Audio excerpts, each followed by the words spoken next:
암송하실 분이 있습니까? 스타벅스 카드가 있습니다. 다음 주에 암송하실 그 마이크가 있습니까? 암송하신 분 없습니까? 네, 없으니까 용감하게 일어나세요. 뒤에는 한 분입니다. 한 분. 7절부터 10절까지인가 전부? 예? 전부? 지난주에 6절까지 있으니까 6절 이후에 7절부터 12절까지 10절까지 아니고 10절. 10절까지 했으니까 오케이 해보시죠 우리 목사님. 거기 마이크 있습니다.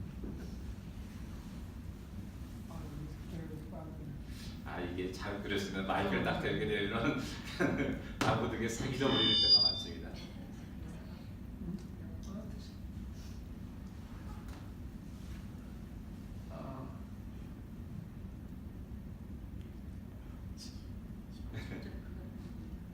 그냥 1절부터 10절까지 해주세요. 네? 1절부터 10절까지. 네? 다음 주에. 다음 주에? 네. 그래, 다음 주까지 한 번 더 기회를 드리겠습니다. 오늘 본문이 이사야서 53장입니다. 우리 같이 우리 여러분들 책을 펴고 성경책 펴고 같이 읽겠습니다. 같이 읽겠습니다. 우리가 전한 것을 누가 믿었느냐? 여호와의 팔이 누구에게 나타났느냐? 그가 자라기를 주 앞에 자라기를 연한 숨을 갖고 광단에서 나온 뿌리 같아서 고운 모양도 없고 풍채도 없은즉 우리가 보기에 흠말만한 아름다운 것이 없도다. 그는 멸시를 당하여 사람들에게 버림을 당하였으며 강고를 많이 겪었으며 질고를 하는 자라 마치 사람들의 그에게서 얼굴을 가린 것 같이 멸시를 당하였고 우리도 그를 귀히 여기지 아니하였도다. 그는 실로 우리의 질고를 지고 우리의 슬픔을 당하였거늘 우리는 생각하기를 그가 징벌을 받아 하나님께 맞으며 고난을 당한다 하였구나. 그가 찔림은 우리의 허물 때문이요 그가 상함은 우리의 죄악 때문이라. 그가 징계를 받음으로 우리가 평화를 누리고 그가 치치게 맞음으로 우리가 남을 받았더라. 우리는 다 양 같아서 그릇 행하여 각기 지길로 갔거늘 여호와께서는 우리 모두의 죄악을 그에게 담당시키셨도다. 그가 곤욕을 당하여 괴로울 때에도 그의 입을 열지 아니하였으며 마치 도상에 끌려가는 어린 양과 털 깎는 자 앞에서 마치 그의 입을 열지 아니하였도다. 그가 곤욕을 당하고 끌려갔으나 그 세대 중에 누가 말하기를 그 자들의 땅에서 끊어짐은 마땅히 형벌받을 내 백성의 할시리요. 그는 강포를 행하지 아니하였고 그의 입에 거짓이 없었으나 그의 무덤이 악인들과 함께 있었으며 그가 죽은 후에 부자와 함께 있었도다.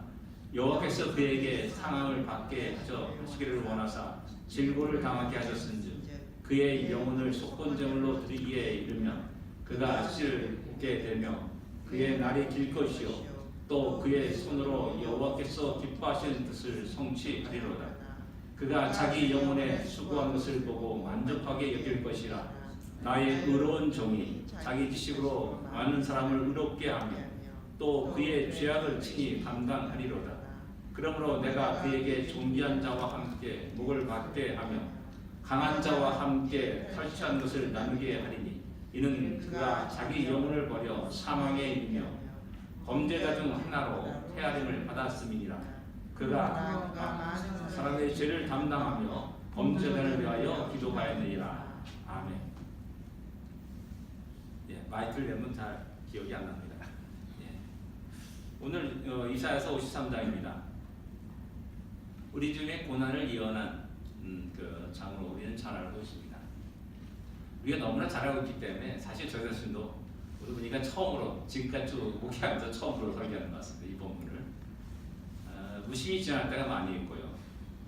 또 우리가 아는 것 같은데 또 모를 때가 있다는 사실입니다. 여러분 1절을 여러분 다 같이 한번 읽어보겠습니다. 1절입니다. 같이 읽겠습니다. 우리가 전한 것을 누가 믿었느냐? 여호와의 팔이 누구에게 나타났느냐? 좀 이상하지 않습니까? 저희 1절에 딱 막혔어요. 사실은 1절과 2절이 어떻게 연결되는가?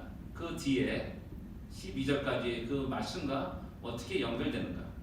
왜 53장을 그 1절을 기록하면서 왜 그 누가 믿었느냐, 여호와의 누구에게 나타나느냐라는 이 질문을 먼저 던지고 있는 건가? 라는 그 질문이, 그 의문이 제 마음속에 떠나지 않았습니다. 좀 생뚱맞은 그런 말씀이나 그런 생각이 들기도 합니다. 전혀 오늘 본문과 맞지 않고, 어떻게 보면 1절이 없어도 관계없을 정도로, 근데 왜 거기에 집어넣는가? 분명한 것은 하나님의 말씀은 성령의 감동하심으로 기록된 말씀이기 때문에 1.1핵도 허투루 그냥 무시할 수 있는 것이 결코 아니라는 겁니다. 어떻게 보면 1절을 바르게 이해해야만이 다른 구절도 2절부터 10절까지 그 모든 말씀을 바르게 알 수 있고 이해할 수 있지 않나라는 그런 생각이 들게 되었다는 사실입니다. 우리가 저런 것을 누가 믿었느냐라고 질문을 던집니다. 이 질문 속에 어떤 의미와 느낌과 뉘앙스를 발견할 수 있겠습니까? 그 시대 이사야 선지자들, 또 믿음의 선지자들, 미가 선지자들 있었죠. 또 다른 선지자들 있었을 겁니다. 백성들에게 하나님의 말씀을 외쳤습니다. 그러나 누가 그 말씀에 귀담아 들었느냐라는 겁니다. 과연 그 말씀을 듣고 얼마나 많은 사람들이 하나님께 다시 돌아와 회개하였느냐라는 겁니다. 근데 성경을 전체로 보게 되면 그렇게 많은 사람들이 주 앞에 돌아오지 않았다는 사실입니다.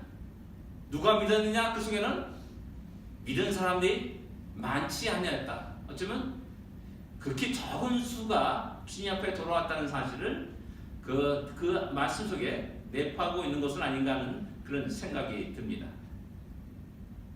결국 아무리 선지자들이 많은 시간을 들이고 모든 사람들을 만나면서 외쳐도 하나님의 백성이라는 그 사람들은 결코 회개하지 않았다는 것입니다. 그래서 이사야 선지자 1장 3절 이렇게 말합니다. 소는 그 인자를 알고 나귀는 그 주인의 구호를 알건만은 이스라엘은 알지 못하고 나의 백성은 깨닫지 못하노다. 이게 하나님의 말씀입니다. 하나님이 그렇게 탄식하고 하나님이 그렇게 안타깝게 여기면서 이사야 선지자를 통해서 그 백성들에게 이야기하는 것입니다. 완고한 이스라엘 백성이었습니다. 교만한 이스라엘 백성이었습니다. 회개할 줄 모르는 이스라엘 민족이었습니다. 그렇기 때문에 하나님의 메시지를 듣지 않습니다. 듣지 않기 때문에 그 사실을 믿지 않게 되는 겁니다. 그 또한 거기에 더 나가서 하나님의 뜻과 계획과 그 구원의 역사를 갖다가 잘못 오해하게 된다는 것이죠. 자기 판단과 기준을 통해서 또 자기 작은 지식을 통해서 하나님의 크고 광대한 뜻들을 이해하려고 하는 어리석음을 범할 때가 있다는 겁니다. 바로 이런 오해 장면, 이런 착각의 장면이 53장에는 여러 번 기록되었다는 겁니다. 여호와의 팔이 누구에게 나타났냐? 이게 또한 질문을 합니다. 교만한 자들은 자기가 하나님을 잘 섬기고 있다라고 착각하면서 살아갑니다. 그렇기 때문에 하나님의 능력과 권능이 나에게 나타날 것이다 라는 그런 엄청난 잘못된 생각 속에서 살아갑니다. 또 하나님의 능력과 권능은 멋진 사람, 그 시대에 영향력 있는 사람, 힘 있고 능력 있는 사람, 또 영웅에게 또한 하나님의 놀라운 능력과 권능이 나타날 것이라는 그런 생각의 경향들이 있었습니다. 이런 경향들은 지금도 변함없이 오늘 이 시대도 그대로 있다는 것입니다. 그런데 자기 생각과 전혀 엉뚱한 사람들에게 하나님의 능력이 나타나고 하나님이 그를 들어서 사용하신다면 당황하게 되는 것이죠. 인정할 수 없습니다. 더 나아가서 거부하게 됩니다. 더 나아가서 그를 핍박하는 경향들도 나타나기도 합니다. 이단이라 정죄하기도 합니다. 여기서 우리는 하나님이 일하시는 방법을 바로 알아할 필요가 있습니다. 우리의 생각과 방법이 아니라 하나님이 일하시는 방법, 하나님이 우리의 길보다 높고 언제나 광대하시는 그 사실을 바르게 볼 수 있어야 됩니다. 즉 이 53장에는 하나님의 생각과 우리의 생각이 충돌하는 그 장면을 우리에게 이야기합니다. 하나님의 뜻과 우리의 뜻이 충돌하는 그 장면을 우리에게 소개해주고 있습니다. 하나님의 계획과 하나님의 방법이 우리의 계획과 우리의 방법과 일치하지 않은 그 모습을 우리에게 이야기해주고 있는 것입니다. 하나님의 능력의 팔이, 하나님의 팔, 곧 능력이 그에게 나타났다라고 2절, 3절은 우리에게 이야기합니다. 그는 과연 어떤 모습입니까? 우리가 생각하기에 영웅 호월인가? 그 시대에 이끌어갈 큰 영향력을 지닌 자였는가? 많은 권력과 지식을 가진 자였는가? 큰 군대를 가지고 그 지휘하는 자였는가? 힘이 센 자였는가? 이와는 반대로 전혀 다른 모습을 우리에게 소개시켜주고 있다는 사실입니다. 여호와의 능력과 여호와의 팔이 그에게 나타나는데 그는 연한 순 같고 마른 땅에서 나온 뿌리 같다라고 말씀합니다. 화려한 모습이 결코 아니었습니다. 우리가 생각하기에 영웅의 모습이 아니었습니다. 큰 군대를 이끌어가는 지휘관의 모습도 결코 아니었습니다. 백마탄 자의 모습, 군대 장관의 모습이 결코 아니었다는 사실입니다.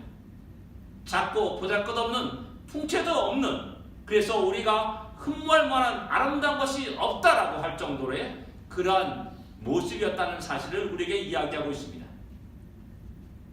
이런 주님께 하나님의 능력의 팔이 나타났습니다. 그런데 안타까운 것은 우리는 교만한 자였습니다. 그것을 인정할 수 없었습니다. 그래서 그분을 환영하지 않습니다. 도리어 멸시합니다. 그분을 귀히 여기지 않았습니다. 그것이 3절인 2, 3절의 내용입니다. 우리도 그를 귀히 여기지 아니하였도다. 우리는 다시 한번 우리의 모습을 돌아볼 필요가 있습니다. 우리는 선하게 살아간다고 우리는 이야기합니다. 그렇죠? 여기는 다 모든 사람들이 참 착하고 선합니다. 그렇죠? 저도 착하고 선하게 살아옵니다. 또 살아갈 겁니다. 어쩌면 우리 모두는 법이 없어서 살아간다고 그런 말을 들을 수도 있습니다. 또 우리는 하나님을 잘 섬긴다라고 생각하고 또한 말하고 이야기합니다. 더 나아가서 율법을 잘 지킨다고 생각하고 이야기합니다.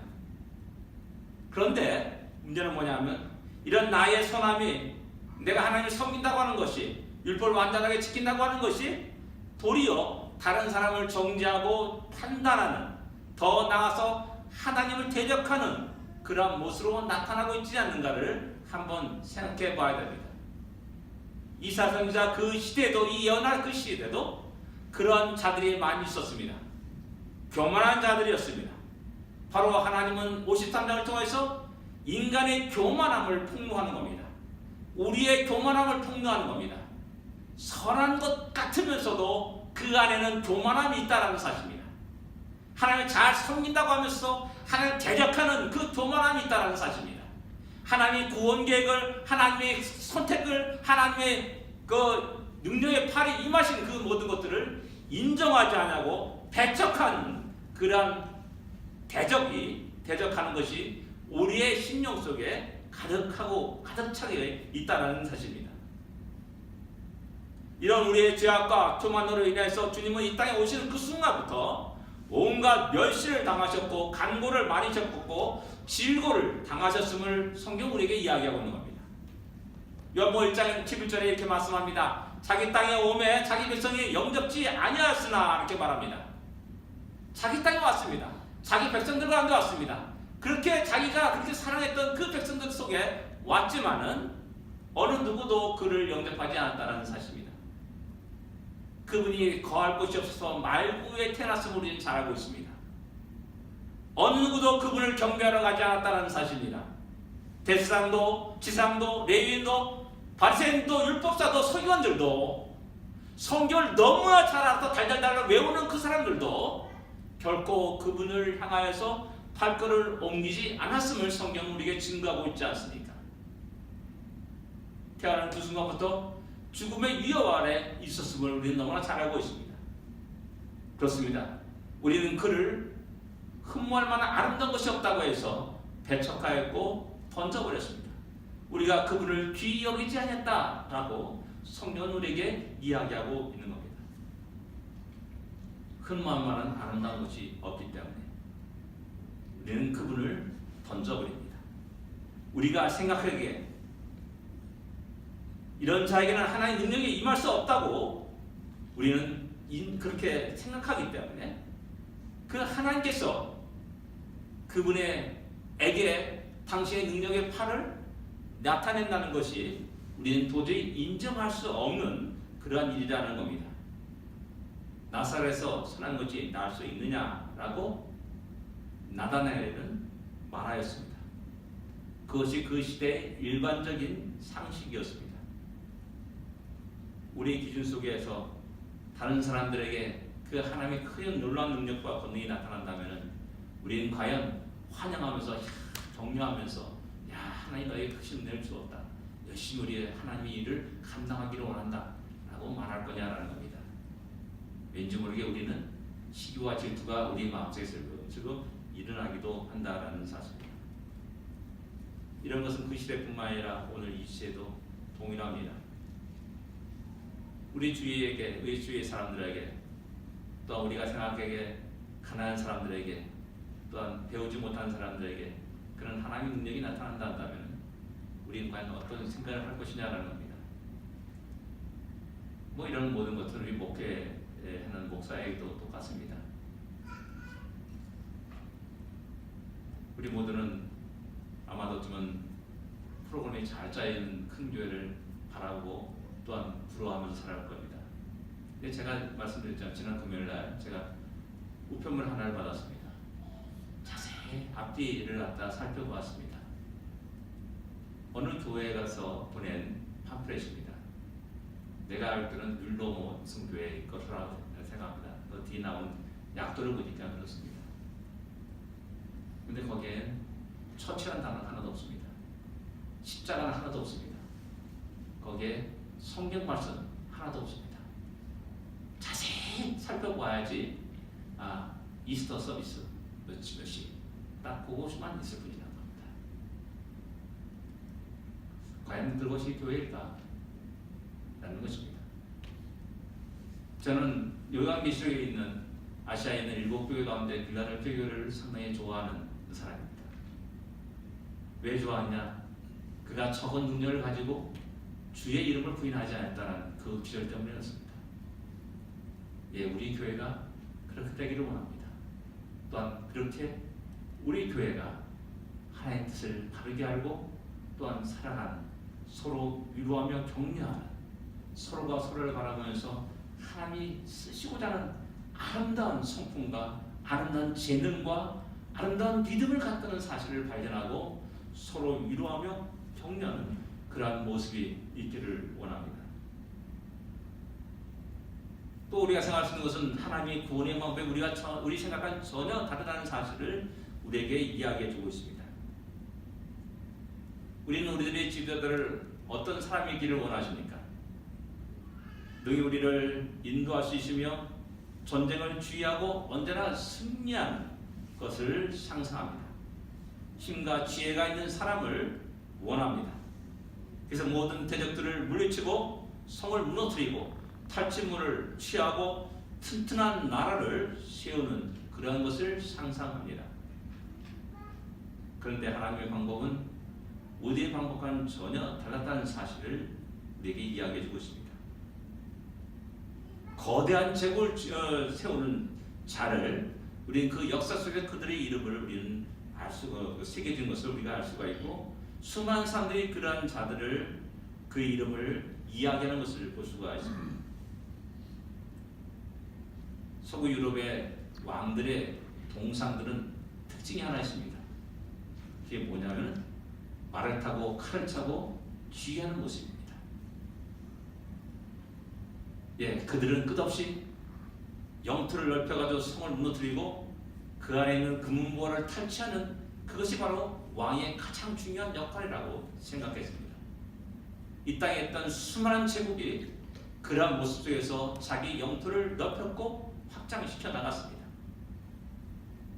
그런데 우리 주님의 모습은 전혀 그런 모습이 아니었다는 사실입니다. 그는 우리의 질고를 지시는 분이셨습니다. 우리의 질병을 짊어지는 분이라는 말입니다. 우리의 슬픔을 당하시는 분이라고 말씀합니다.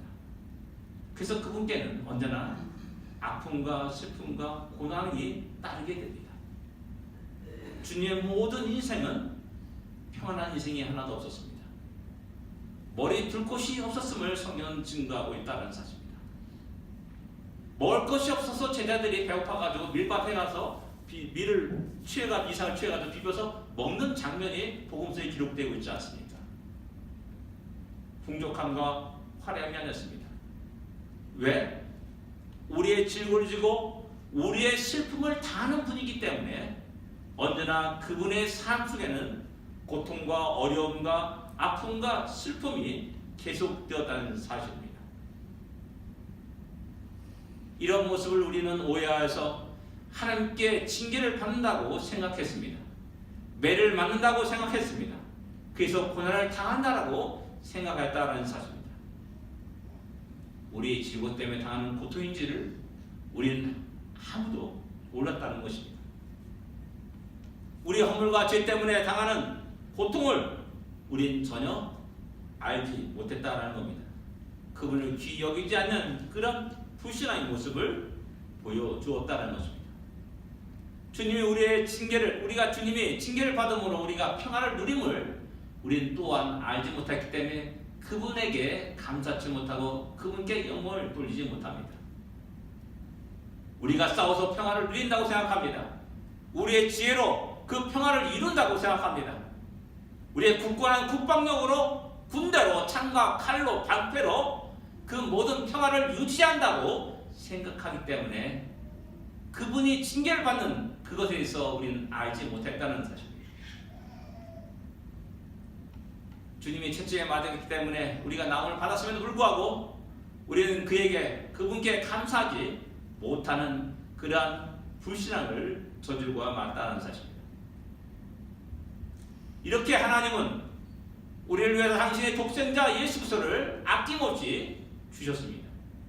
고통 속에 던져 넣으셨습니다. 속건제물이 되게 하셨습니다.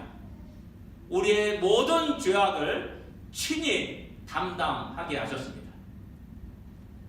그럼에도 불구하고 우리는 여전히 어둠 속에 고통하며 신음하며 살아갑니다. 아가서 2장 14절에 이런 말씀이 나옵니다.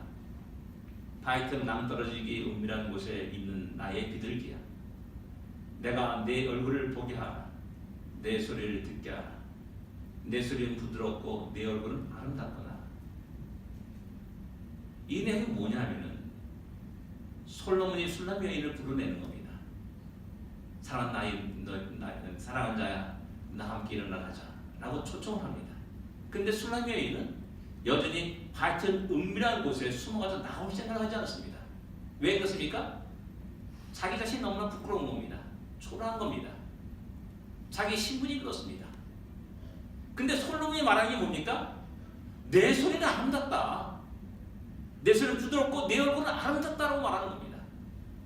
시대가 지났습니다. 아름다운 꽃이 활짝활짝 피고 봄바람이 불고 모든 것이 변했는데 여전히 어둠 속에서 은밀한 곳에서 숨어있는 그 술람 여인을 불러내는 겁니다. 주님이 우리의 죄악을 담당하셨습니다. 주님이 우리의 슬픔을 또한 질고를 지고 가셨습니다. 근데 우리에게 문제가 무엇입니까?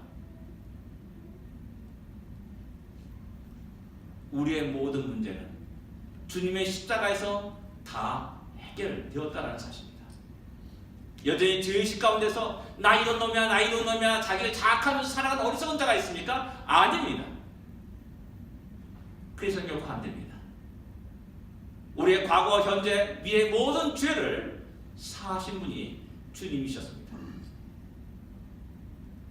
이러한 놀라운 사랑과 은혜를 받은 백성이지만은 여전히 그릇 행하여 각기 제 길로 가는 양 같은 자의 모습을 6절에 우리에게 이야기해 주고 있습니다.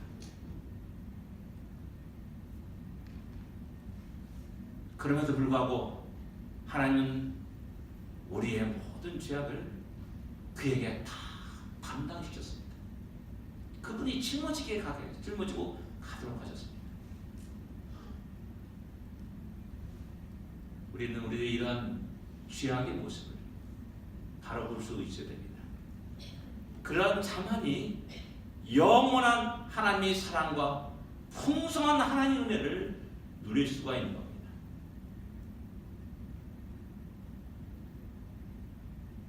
뭐가 있냐면 내 통장에 100만 불이 있는데도 모르고, 통장에 100만 불이 있는지 모르고 오늘 쫄쫄쫄 굶고 살아가는 그런 어리석은 인생과 똑같은 겁니다.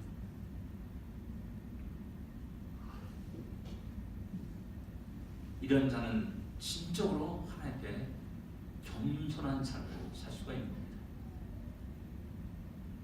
내 자랑과 내 영광이 아니라 오직 하나님의 영광을 위해서 자기의 삶을 드리게 됩니다. 전에는 내 자신 육신의 정욕을 위해서, 탐욕을 위해서, 명예를 위해서 치달아 달려갔던 인생이 오직 모든 시간과 재능과 모든 것들을 주의 영광을 위해서 살아가는 그런 모습으로 바뀌게 됩니다. 진정으로 그 인생의 방향과 목적이 완전히 달라진 새로운 피조물이 될 수 있는 겁니다. 우리는 다 양 같아서 그릇 행하려 각기 지기를 갖거든요. 여호와께서는 우리 모두의 죄악을 그에게 담당시키십니다. 이 사실 앞에서 우리는 다시 기쁨을, 감사를 회복하며 힘있게 살 수 있어야 됩니다. 또 우리가 생각할 수 있는 것은 우리 주님이 성부 하나님의 뜻을 이루게 온전히 완전히 자기 자신을 드리는 모습을 볼 수가 있습니다. 7절과 9절의 모습이 그렇습니다. 주님은 온갖 멸시와 조롱을 당하시면서도 잠잠하셨습니다. 항변하지 않았습니다. 또 변명하지 않았습니다. 조용히 자신이 십자가를 알고 그 십자가를 짊어지고 골고다로 오르셨습니다. 도수장으로 끌려가는 어린 양같이 그 길을 걸었습니다. 털 깎는 자 앞에서 잠잠한 양같이 잠잠히 그 길을 걸으셨고 그 십자가를 짊어지셨습니다. 왜 그렇습니까? 그의 손으로 여호와께서 기뻐하신 뜻을 성취하리로다 말씀한 것처럼 성부 하나님이 기뻐하신 그 일을 성취하기 위해서입니다. 그 깊은 뜻을 이루기 위해서 성부 하나님은 자신 또한 우리 주님의 이 땅에 보내셨고, 또한 우리 주님은 그 성부 하나님의 뜻을 너무나 잘 알고 계셨습니다. 그래서 묵묵히 그 십자가를 짊어지고 온갖 조롱과 멸시를 받으면서 잠잠히 그 십자가를 지시고 걸으신 겁니다. 강포를 행하지 않았습니다. 그 입에는 거짓이 없었습니다. 그럼에도 불구하고 사람들은 조롱과 멸시를 쏟아부었습니다. 또한 그분을 대적했습니다. 그러나 여전히 주님은 잠잠히 십자가를 짊어지고 골고다를 오르셨습니다. 자신이 무죄를 변명할 수 있을 겁니다. 억울하다고 울분을 토할 수도 있을 것입니다. 그러나 주님은 잠잠히 그 십자가를 짊어지셨습니다. 이 주님의 모습과 우리의 모습은 과연 어떻게 다르겠습니까? 우리는 왜 이렇게 말이 많습니까? 입으로 하나님의 일을 하려고 하는 그런 모습을 많이 보여주고 있다는 사실입니다. 입이 아니라 주님은 내 십자가를 짊어지고 나를 따르라라고 말씀합니다. 입으로 주님의 뜻을 성취하는 것이 아니라 자기 십자가를 짊어지고 주님을 따르는 것입니다. 히브리서 3장 1절에는 이렇게 말합니다. 우리가 믿는 도리의 사도시며 대제사장인 예수를 깊이 생각하라. 예수를 깊이 생각하라.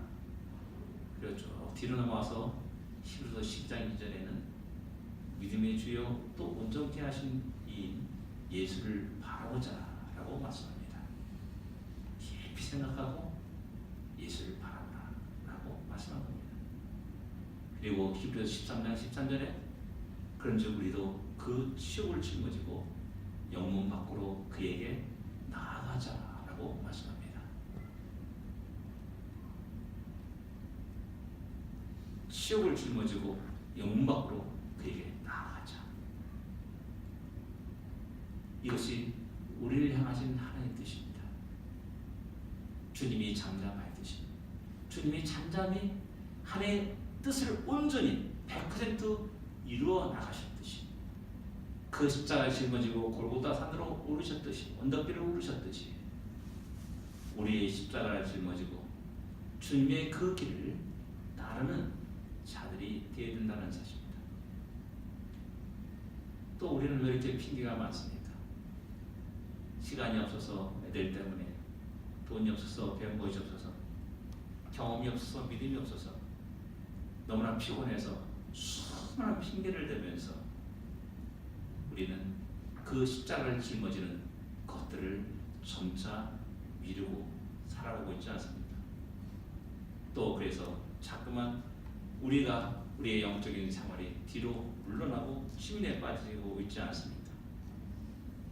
영문 밖으로 주님께 나가야 되는데 자꾸만 우리는 주저하면서 십자가를 내려놓고 거기에 덜썩 앉아가지고 머물러 있는 그런 자들의 모습이 아니겠습니까? 그럼에도 불구하고 우리 주님은 우리를 위해서 자기 생명을 버리셨습니다. 우리의 죄악을 짊어지셨습니다. 더 나아가서 범죄자들을 위해서 기도하였다라고 12절에는 우리에게 말씀합니다. 범죄자를 위해서 기도하였다. 누가복음 23장 34절에 아버지여 저들의 죄를 저들을 사하여 주옵소서 자기들이 하는 것을 알지 못함이니이다 라고 기도하는 우리 주님의 모습을 볼 수가 있습니다. 영적으로 무지한 자들을 위해서 기도하셨습니다. 하나님 구원 계획을 알지 못하는 자들을 위해서 기도했습니다. 자신들을 위해서 자신들의 죄악과 질고와 그 모든 슬픔을 짊어지고 십자가 달려 죽는 그분을 알지 못하는 어리석은 그들을 위해서 기도하셨습니다. 수많은 사람들이 오해했습니다. 착각했습니다. 자기 생각 속에 갇혀서 주님을 보지 못했습니다. 자신의 작은 죄로 하나님을 판단하면서 하나님의 계획과 뜻을 함부로 또한 판단하는 그런 교만한 자들을 위해서 우리 주님이 또한 기도하셨다는 사실입니다. 완고한 자들을 위해서 기도하셨습니다. 이런 자들이 바로 오늘 이 시대에 살아가는 우리가 아닙니까? 그럼에도 불구하고 주님은 여전히 우리를 위해서 십자가를 짊어지셨고 우리를 위해서 기도하고 계시다는 사실을 우리는 다시 한번 기억해야 됩니다. 세 번씩이나 주님을 부인한 베드로를 위해서도 우리 주님은 기도하지 않았습니다. 또한 제자들을 위해서도 기도하셨습니다. 지금도 오직 성령이 말할 수 없는 탄식으로 우리를 위해서 친히 간구하시니라 라고 로마서 8장 20절을 말씀하고 있습니다. 주님이 잠잠히 그 십자가를 짊어지고 골고다로 오르셨듯이 또한 우리의 인생 속에 잠잠히 우리의 십자가를 짊어지고 주님을 따라 우리 모두가 되기를 기도합니다. 기도하겠습니다.